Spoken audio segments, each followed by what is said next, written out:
Internet terminologies. Internet terminologies में हम क्या डिस्कस करेंगे? इंटरनेट के बारे में। इंटरनेट पर हम क्या एक्टिविटीज़ परफॉर्म करते हैं उनके बारे में। तो कहते हैं जी इंटरनेट क्या है जी? World wide network of networks is called internet. ये एक मैसिव कनेक्शंस का मजमूआ है वर्ल्ड वाइड, जिसमें millions of computers, smartphone, laptop, tablets और कनेक्टिंग डिवाइसेस कनेक्ट की गई।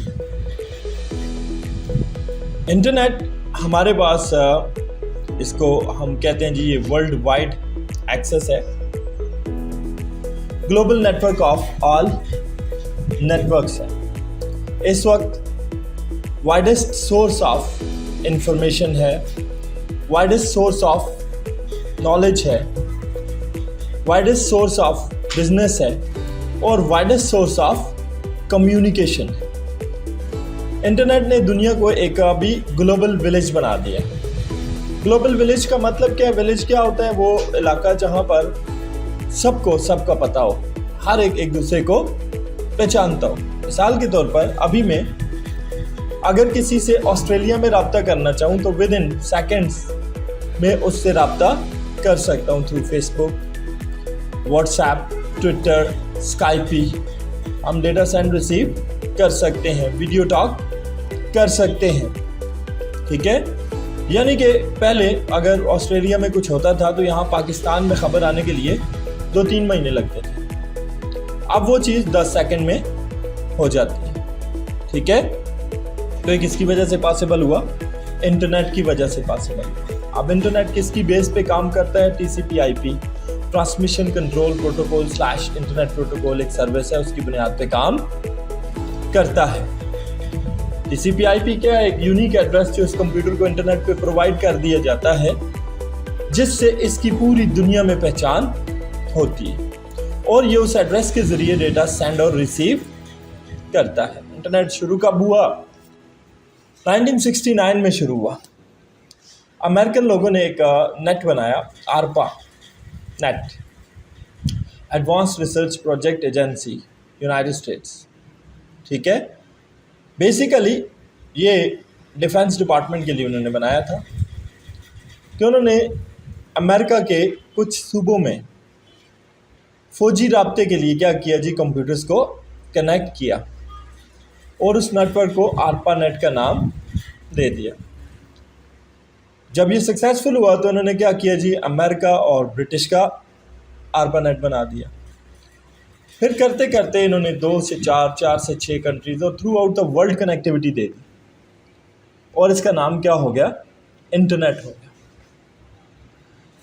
ARPA के बाद इसका नाम सेज था, सेज के बाद इसका नाम सैब्रिज था, ठीक है, और फिर उसके बाद इसका नाम इंटरनेट हो गया। सेज और सैब्रिज के बारे में आप लोग खुद इंटरनेट पे सर्च करेंगे। अब इंटरनेट को हम एक्सेस करने के लिए हमें क्या चाहिए होता है? इंटरनेट को एक्सेस करने के लिए हमें पर्सनली हमारे पास एक कंप्यूटर हो, एक लैपटॉप हो या एक टैबलेट हो या एक मोबाइल फ़ोन होना चाहिए, ठीक है। दूसरी बात क्या है जी? हमारे पास फ़ोन लाइन जो DSL का कनेक्शन होना चाहिए।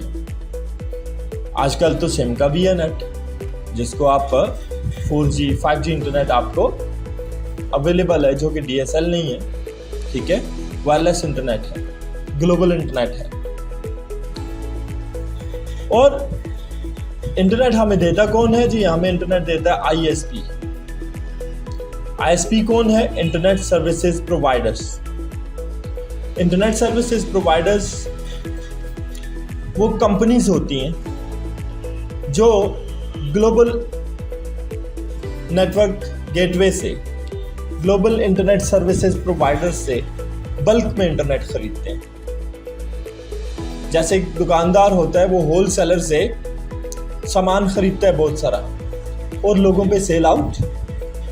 ये क्या करते हैं जी? इकट्ठा इंटरनेट खरीद लेते हैं। इनके पास बड़े बड़े सर्वर्स होते हैं जिन पे वो इंटरनेट कनेक्ट होते हैं और उससे आगे आप लोग उनको सर्विसेज प्रोवाइड करते हैं। जैसे हमारे सिटी में PTCL है, हजारा नेट है, इसके अलावा जी स्टॉर्म फाइबर है, और भी बहुत सारी कंपनीज हैं जो कि इंटरनेट सर्विसेज प्रोवाइड कर रही हैं। अब ये कहाँ से ले रहे हैं? ये ग्लोबल सर्विसेज प्रोवाइडर से ले रहे हैं, इंटरनेट गेटवे से ले रहे हैं, गूगल वालों से, याहू वालों से, MSN वालों से, अल्टा वेस्टा वालों में से। ये वो कंपनीज हैं जो कि ग्लोबल इंटरनेट सर्विसेज प्रोवाइडर्स हैं। इनको नेटवर्किंग जायंट्स कहा जाता है। पूरी दुनिया को इंटरनेट की फैसिलिटी ये लोग प्रोवाइड करते हैं। सिर्फ यही नहीं है, और भी बहुत सारे हैं। ये हो गया जी हमारे पास के ISP क्या होता है या इंटरनेट गेटवे क्या होता है। अब बात करते हैं जी वेबसाइट क्या होती है। ठीक है जी, अब ये आपके सामने गूगल खुली हुई है, यहां पे मैं खोल लेता हूं जी pictacademy.com। pictacademy.com आपकी अकेडमी की वेबसाइट आपके सामने ओपन हो रही है। इस वक्त आप देख सकते हैं जहां पे आपकी एकेडमी से मुतालिक इंफॉर्मेशन दी गई है और आपके कोर्सेज की डिटेल, आपके स्टाफ की डिटेल और तमाम चीज़ें प्रोवाइड की गई हैं। बेसिकली ये जो चीज़ आपके सामने खुली हुई है ये वेबसाइट नहीं है। ठीक है, website is a physical location. असल में वेबसाइट क्या है? एक फोल्डर है, एक स्टोरेज लोकेशन है जिसमें ये सारा डेटा पड़ा हुआ है, जिसमें हमारी एकेडमी के कोर्सेज की डिटेल लिख के हमने स्टोर की हुई है, हमारे एडमिशन फॉर्म बना के हमने स्टोर किए हुए हैं, नोट्स अपलोड करके स्टोर किए हुए हैं, जहां से हमारे स्टूडेंट थ्रू वेब पेज उसको एक्सेस कर रहे हैं।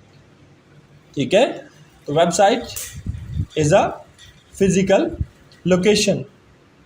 वेब पेजेस का, इमेजेस का, ग्राफिक्स का, वीडियोस का, ऑडियोज़ का, टेक्स्ट का एक कलेक्शन है जो एक जगह पे इकट्ठा कर दिया गया है, वेब होस्ट के पास स्टोर कर दिया गया है, ताकि जो यूज़र उसको एक्सेस करना चाहे उसको एक्सेस कर सके थ्रू अवर वेब पेजेस। अब यहाँ पर एक वेबसाइट को एक्सेस करने के लिए हमें क्या चाहिए होता है? वेबसाइट का डोमेन नेम चाहिए होता है। डोमेन नेम क्या होता है जी? Global name of a website is called the domain name. ठीक है, जैसे हमारा जो है वो है https://www.pictacademy.com। हमारी एक कमर्शियल वेबसाइट है। .com का मतलब है ये कमर्शियल वेबसाइट है। ठीक है, और ये हमारा जो लीगल नेम है pictacademy.com, ठीक है, ये हमारा डोमेन नेम है। इस डोमेन नेम पर हमें एक IP एड्रेस भी प्रोवाइड किया गया है जिस पर इसे स्टोर किया गया है।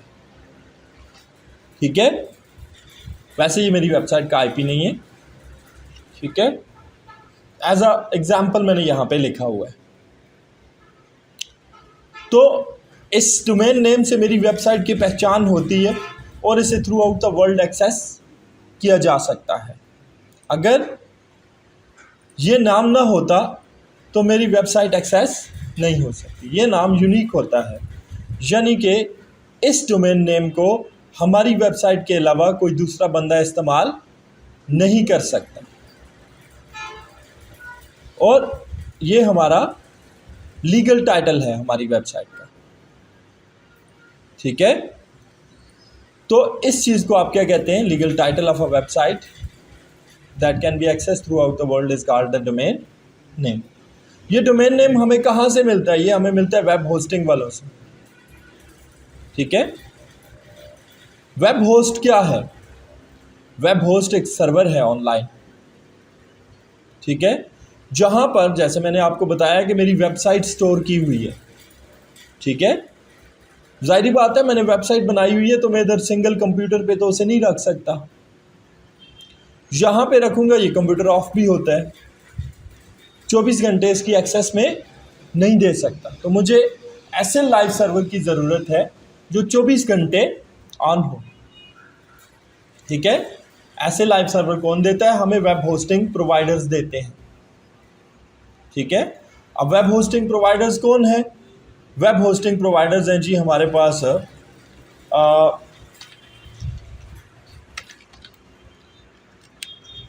ये जी मोशा होस्ट, एक इंटरनेशनल वेब होस्ट है,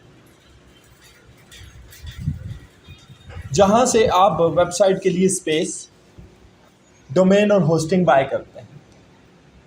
ठीक है, डोमेन नेम तो अभी मैंने आपको बता दिया। होस्टिंग क्या है? वो जगह जहां पे आपकी वेबसाइट जाकर स्टोर होगी, वो मेमोरी लोकेशन, वो सर्वर जिसमें वेबसाइट स्टोर होगी। तो ये हमें डोमेन नेम और होस्टिंग देने के सालाना चार्जेस लेते हैं। ठीक है, जैसे हमारी वेबसाइट है, ये है नेक्सस के पास, nexus.pk, ब्लू होस्ट एक का होस्ट है। ठीक है, तो जब कभी आप वेबसाइट बनाते हैं, सबसे पहले आप क्या करते हैं? होस्टिंग सर्विस प्रोवाइडर से रब्ता करते हैं ऑनलाइन, जैसे ये मैंने आपको बताया। होस्टिंग सर्विस प्रोवाइडर आपको डोमेन नेम प्रोवाइड करता है और आपकी वेबसाइट को होस्ट करने के लिए होस्टिंग स्पेस प्रोवाइड करता है। उसकी जिम्मेदारी क्या होती है कि आपकी वेबसाइट को 24 घंटे लाइव रखे, मेंटेन रखे। ठीक है, और उसके ऊपर कोई डेटा लॉसेस वगैरह ना हो, उसकी स्पीड को मेंटेन रखे, ताकि क्लाइंट आपका आसानी से आपकी वेबसाइट को एक्सेस कर सके। उसके बदले में ये एनुअल चार्जेस लेते हैं। ठीक है, अभी मैंने आपको होस्ट के बारे में भी बता दिया।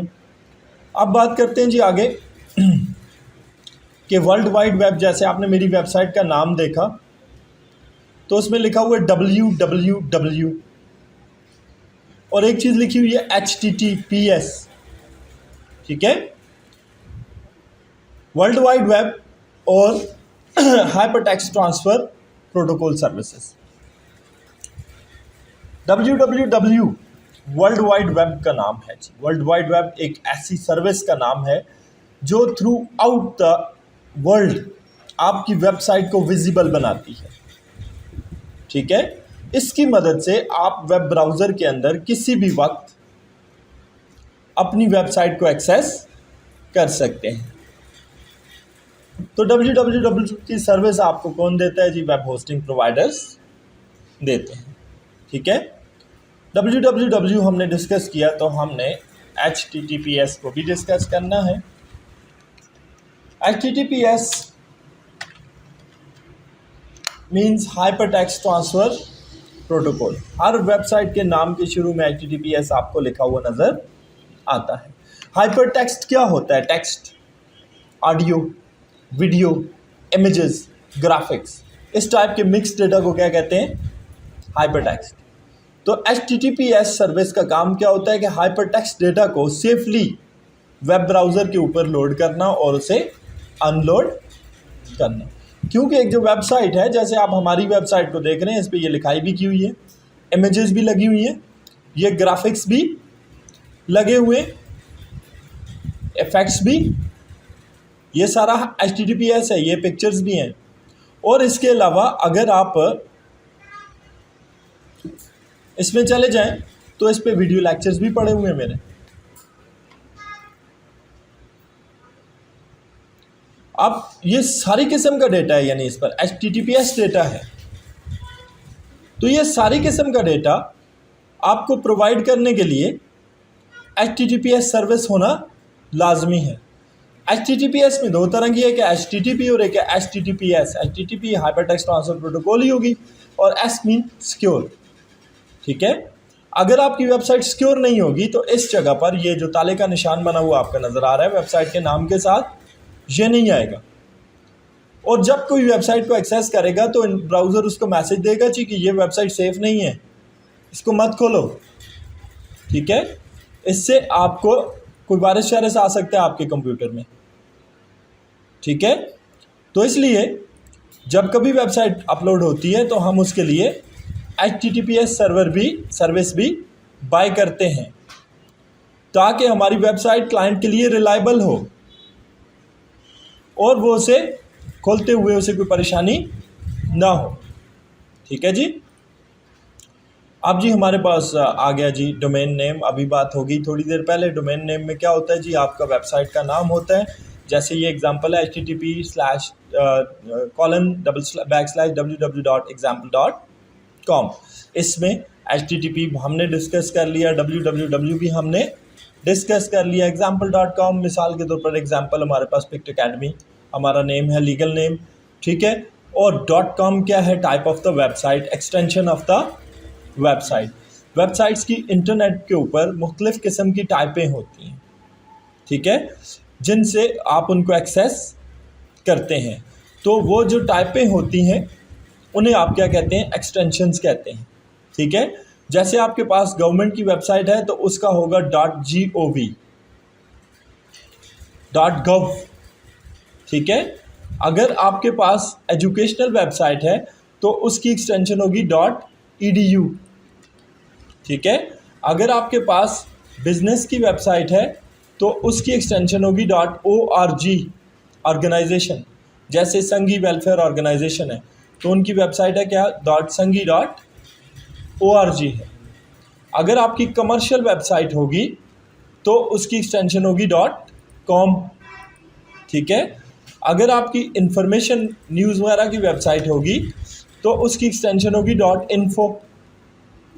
ठीक है। इसके अलावा भी हैं extension .pk, .uk, .us, .india। ठीक है।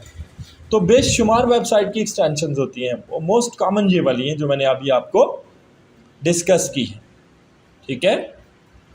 फिर बात करते हैं जी वेब ब्राउज़र की। वेब ब्राउज़र के बारे में पहले भी काफ़ी दफ़ा बात हो चुकी है।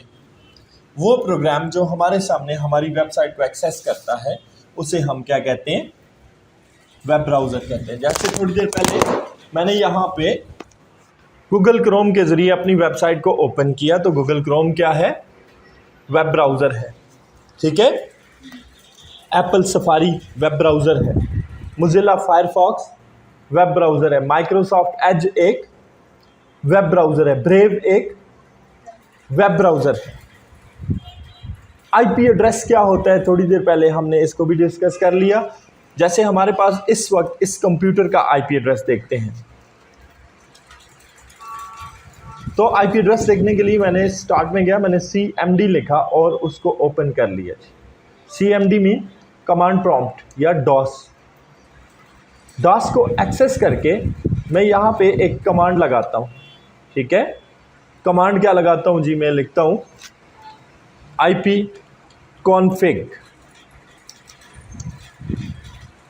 ipconfig लेके मैंने एंटर कर दिया तो ये मुझे बता रहा है कि इस वक्त आपके कंप्यूटर का आईपी एड्रेस है 192.168.1.2।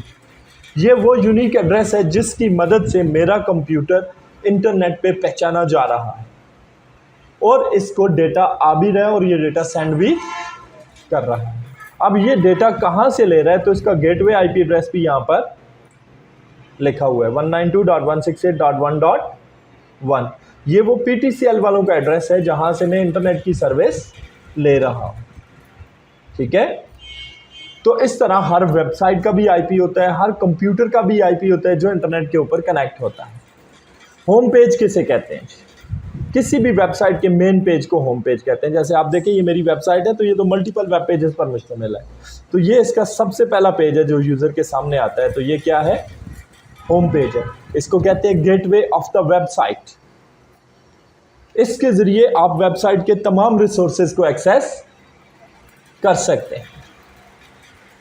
तो हर वेबसाइट का मेन पेज होता है, उस मेन पेज को होम पेज कहते हैं। उसके अलावा बाकी पेजेस आपके सारे वेब पेज कहलाते हैं। ठीक है। जैसे मैं ये कोर्सेज में जाता हूँ, मैं वेब डेवलपमेंट में जाता हूँ, तो ये वेब डेवलपमेंट भी एक पेज ही है मेरी वेबसाइट का, लेकिन ये क्या है, वेब पेज है जो मुझे एक्सेस प्रोवाइड कर रहा है किस रिसोर्स के लिए, कि वेब डिज़ाइनिंग का जो मैं कोर्स करवा रहा हूँ, एडवांस वेब डिज़ाइनिंग का करवा रहा हूँ, फ्रंट एंड वेबसाइट डिज़ाइनिंग का जो कोर्स करवा रहा हूँ, उसके डाटा की एक्सेस प्रोवाइड कर रहा है। जबकि जो मेरा होम पेज है, मेरी पूरी की पूरी वेबसाइट की एक्सेस मुझे प्रोवाइड कर रहा है। ठीक है, इसीलिए हम कहते हैं ये क्या होता है, गेटवे ऑफ द वेबसाइट होता है। URL, अभी थोड़ी देर पहले ही हमने URL यहाँ पे लिखा था अपनी एकेडमी का कि https://www.pictacademy.com। ये जो पूरा नाम वेबसाइट का इंटरनेट के ऊपर लिखा जाता है, इसको आप क्या कहते हैं, ये क्या आपकी वेबसाइट का URL है या यूनिवर्सल रिसोर्स लोकेटर है। ठीक है, यूनिवर्सल रिसोर्स लोकेटर से आपकी वेबसाइट एक्सेस होती है। उसके बाद आ जाते हैं सर्च इंजन के ऊपर। वेब ब्राउज़र सर्च इंजन्स का इस्तेमाल करते हैं, याहू का, गूगल का, बिंग का, MSN का, अल्टावेस्टा का। ये वो बड़ी कंपनीज़ हैं जो through out the internet websites को सर्च करने की सर्विस भी प्रोवाइड करती हैं। इनको आप सर्च इंजन्स कहते हैं। आखिरी बात थोड़ी सी और उसके बाद हमारा काम खत्म है। ईमेल। ईमेल किसे कहते हैं, इलेक्ट्रॉनिक मेल। ईमेल आने से आपका मेल मैसेजेस सेंड करना, रिसीव करना बहुत आसान हो गया। थ्रू आउट द इंटरनेट आप किसी को भी text, images, videos, audios through email send receive कर सकते हैं। ईमेल के लिए आप किस चीज़ का इस्तेमाल करते हैं, मिसाल के तौर पर मेरे पास है जी इस वक्त मेरा अकाउंट जीमेल। जीमेल क्या करता है जी, मुझे ग्लोबल ईमेल से एक्सेस प्रोवाइड करता है। ठीक है, और इसकी मदद से मैं अपने किसी भी फ्रेंड को, किसी भी कंपनी को, किसी भी बंदे को ईमेल सेंड या रिसीव कर सकता हूँ। जीमेल के अलावा याहू मेल भी है, हॉटमेल भी है, और भी बहुत सारी सर्विसेज हैं जो आपको इंटरनेट के ऊपर फ्री ईमेल मैसेजेस सेंड या रिसीव करने की फैसिलिटी प्रोवाइड करती है। ठीक है, तो ये हमारे पास आ गया ईमेल क्या होता है। तो ईमेल के आने से हमारे पास लेटर, फैक्स, ये सारा सिस्टम खत्म हो गया और हमारी कम्युनिकेशन जो है वो फास्टर हो गई।